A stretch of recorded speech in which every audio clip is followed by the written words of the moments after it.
What's up, Space Pirates? This is your captain, the ever-charming Dr. Disaster, and Warhammer 40k Space Marine 2 has been whooping ass in the past few days, becoming the #1 selling game on Steam and showing that gamers love the pure testosterone dripping off the screen in this title. I have come here to chew bubblegum and kick ass, and I'm all out of bubblegum. But it seems that not everybody out there is thrilled with Space Marine 2. The same people who pushed this abomination, this heretical female custodian with the chin that never quits, the people who pushed this onto the fandom want gamers to boycott this video game until they do the same thing to the Space Marines and add a chick and more diversity. Would you please shut the hell up? But the developer of Space Marine 2 has not listened to these idiots.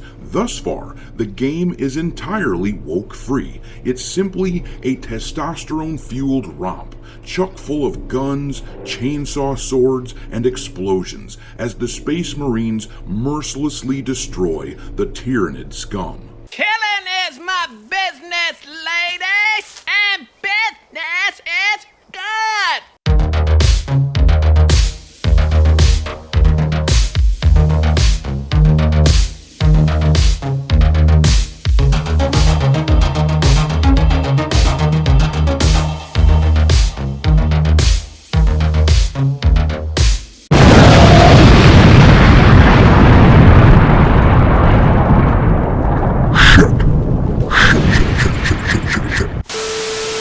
Alright, me hearties, make sure you like this video and subscribe to the channel if you haven't already, and also, don't forget to follow me on Twitter, where I keep a list of woke and DEI infected games pinned to my account for your reference. My handle on there is Dr. Disaster 1. But anyhow, people have been asking me if the game is any good. I've streamed it some the past couple of days, and after a few hours of gameplay, I can tell you that yes, I think it's good. Not the greatest game ever or anything like that, but definitely fun. If you like the idea of grabbing a chainsaw sword and hacking your way through an endless swarm of bugs, then this game is for you. Not only does it not seem to have any woke nonsense in it, but the game is filled to the brim with very male energy. And because gamers like that sort of thing, Space Marine 2 has been selling really well, being the most popular Warhammer 40k game ever, according to this article from SI.com. It says, the results speak for themselves. SteamDB records 134,302 concurrent players for the game's advanced access release day at its peak, making it 2024's 11th biggest launch on Steam and the most popular Warhammer 40k game in history. The title was previously held by Warhammer 40k Darktide, which clocked in at a peak of 108,395 concurrent users.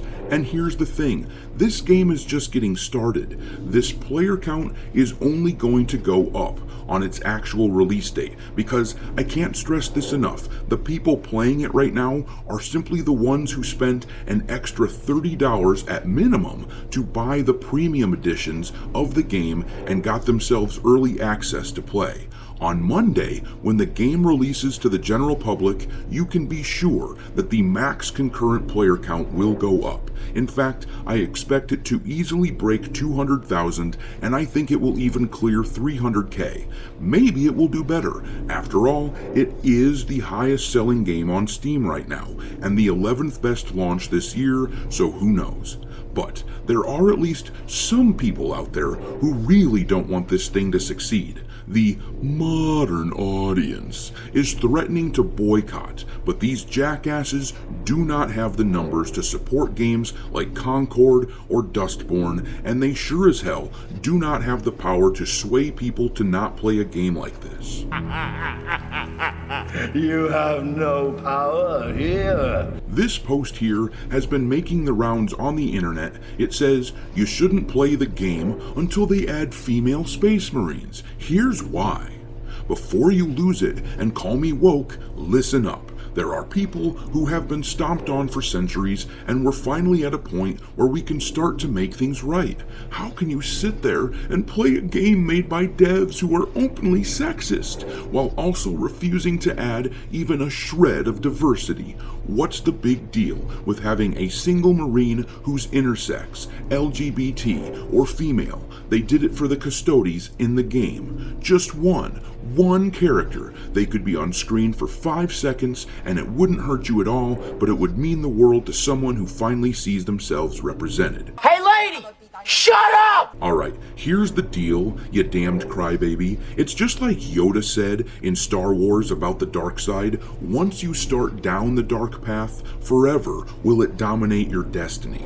If these devs go down that road and add a female Space Marine, that won't be enough for you, will it? Then you'll need a black female, and then we'll need an Asian female, and then a Middle Eastern female, and then we'll need a wheelchair-bound Space Marine. These people are never satisfied.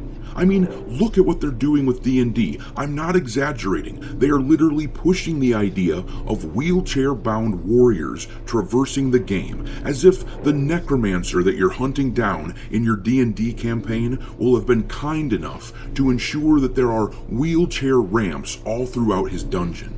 No, you can't give these people an inch. And as for this game not having a shred of diversity in it, what the hell do you call this? The game features a white dude, a black dude, and an Asian dude. But unfortunately, it seems that these days, diversity simply means that white males should not be playable characters unless they are sniveling pansies with shit for brains. Well, I can tell you that so far, I am impressed with Space Marine 2. I see no evidence of them pandering to jackasses like this who want to piss and moan about diversity quotas. It's just a fun game. I give it an 8 out of 10, and in this climate, these days, that is saying a lot. There aren't a ton of great games coming out, so this one means a lot. But anyhow, I'm gonna leave it there. Drop your mockery of these woke clowns in the comment section below, and we will talk there. Thanks for watching, me hearties. If you haven't already, your captain is inviting you to subscribe to the channel and become a part of the crew. Life as a space pirate may not be glamorous, but there's always plenty of booze.